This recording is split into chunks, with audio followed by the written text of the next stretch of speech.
Hi guys, welcome back to the channel. I want you to imagine something for a second.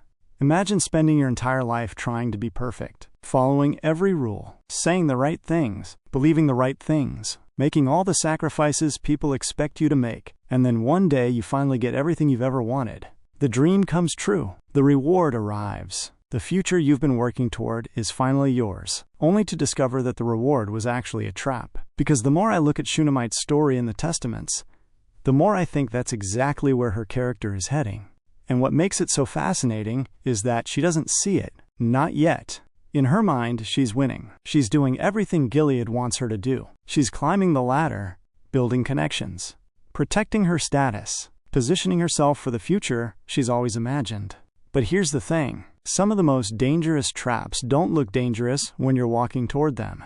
They look like opportunities. And if the Testaments follows the path laid out in Margaret Atwood's story, then Shunammite may be running straight toward one of the darkest fates in the entire series. Which is why today I want to talk about a theory that completely changed how I view her character. Because I don't think Shunammite is the villain of this story. I think she's one of Gilead's most tragic victims, and the worst part is that she's helping build the cage that's eventually going to close around her. Now, when most people talk about Shunammite, they usually focus on the obvious things.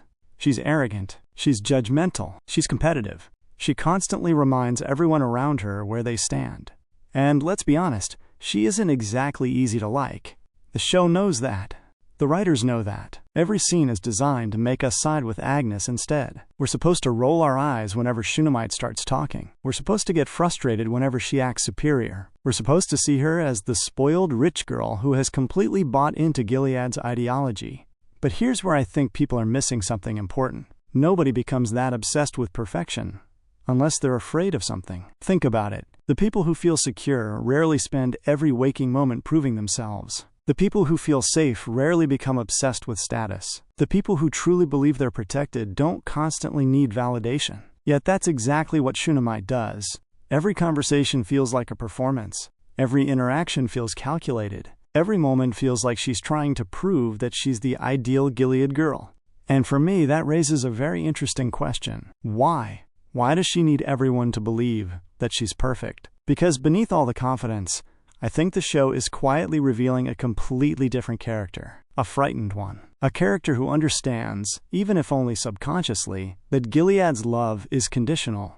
And that's a terrifying thing to realize. Because in Gilead, your value isn't based on who you are. It's based on what you can provide, what you can contribute, what role you can fulfill. The moment you stop being useful, your position becomes fragile. And I think Shunammite understands that better than anyone. One of the biggest clues comes from her obsession with becoming a green.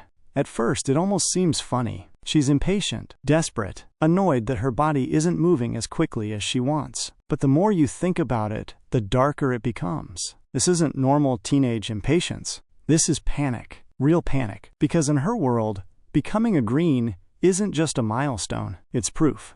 Proof that she's healthy. Proof that she's valuable. Proof that she has a future. Proof that she can eventually become a wife. And when someone becomes that desperate for proof, it's usually because they're terrified of the alternative. What happens if she's not chosen? What happens if something is wrong? What happens if she can't meet expectations? Those questions are never spoken out loud, but they seem to haunt everything she does. And that's why I think her story is far sadder than most viewers realize. Because Shunammite isn't chasing happiness, she's chasing security. The problem is that Gilead can't actually provide it. No matter how hard she tries, no matter how obedient she becomes, no matter how perfectly she follows the rules. Because the system was never designed to protect girls like her. It was designed to use them. And that's where Commander Judd enters the conversation. Because if you've read the Testaments, you already know why this matters. Commander Judd represents everything Shunammite thinks she wants. Power, influence, prestige, status, the ultimate marriage, the ultimate achievement, the ultimate reward. At least on paper. But when you look closer, the reality is horrifying. Judd has a reputation that follows him everywhere. A reputation the younger girls either don't know about or choose not to think about. His wives have a habit of disappearing. Some die unexpectedly. Some are replaced. Some simply don't remain part of the story for very long. And the pattern is impossible to ignore. That's why I think Shunammite's storyline may become one of the most devastating in the entire show, because she's fighting so hard to reach a destination that could ultimately destroy her. Imagine the irony. Imagine dedicating your entire life to becoming the perfect Gilead woman, only to discover that the reward for succeeding is becoming trapped in a marriage you can't escape. That's not victory. That's tragedy. And the scary part is that Gilead convinces its citizens to celebrate that tragedy. That's how powerful the system is. It teaches people to desire the very things that harm them. The more I think about it, the more I believe Shunammite represents something bigger than just one character. She represents every person who genuinely believes the system will protect them if they're loyal enough. History is full of examples like this. People who think rules only hurt other people. People who think obedience guarantees safety. People who think they're too valuable to become victims. Until one day they discover the system doesn't care nearly as much as they thought. And by then, it's usually too late. What's fascinating is that the show has already started laying the groundwork for this. Look at how much information Shunammite seems to possess. She knows things other girls don't. She hears gossip before anyone else. She understands power structures. She knows who's important. She knows which families matter. She knows which connections can elevate someone's status. At first glance, that makes her seem powerful, but I actually think it makes her vulnerable, because information is dangerous. The more secrets you collect, the more likely you are to stumble onto something you weren't supposed to know. And that's why I find the accidental Mayday theory so interesting. Not because I think Shunammite will suddenly become a resistance fighter. I don't, at least not intentionally, but she may become useful without realizing it. Think about her personality. She talks a lot. She spreads information. She shares gossip. She loves knowing things before everyone else. That's not a great combination in a society built on secrets, especially when powerful people are hiding dangerous truths.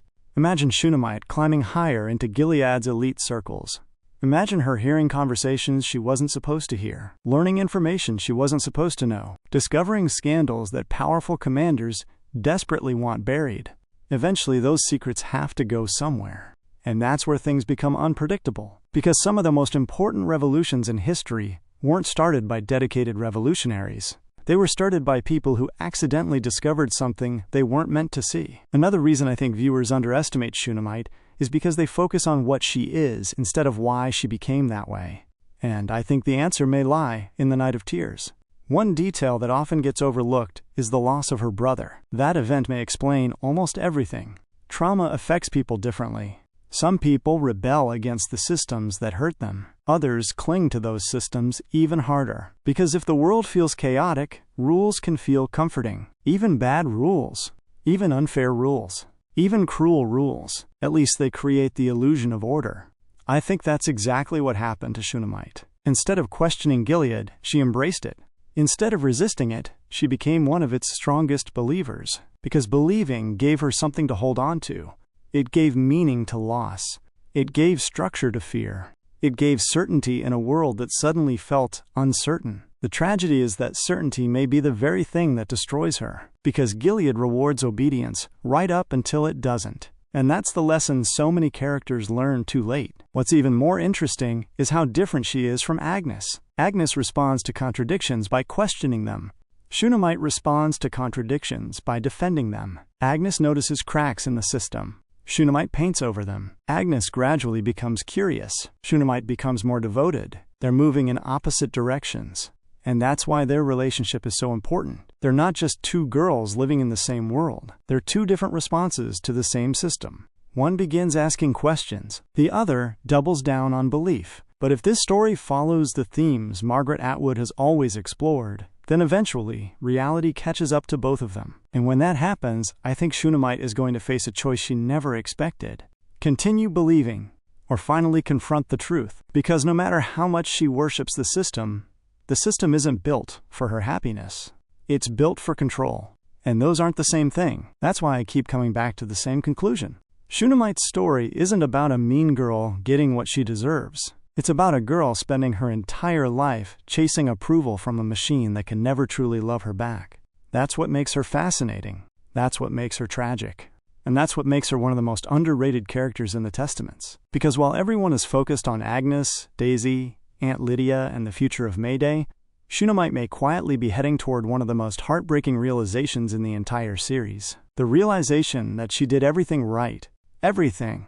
She followed the rules, believed the doctrine, protected the system, defended the values, played the game exactly as she was taught, and still ended up becoming another victim of the very world she dedicated herself to serving. And if that happens, then Shunammite's storyline won't just be sad. It will be the ultimate proof that Gilead was never designed to protect its daughters, only to use them.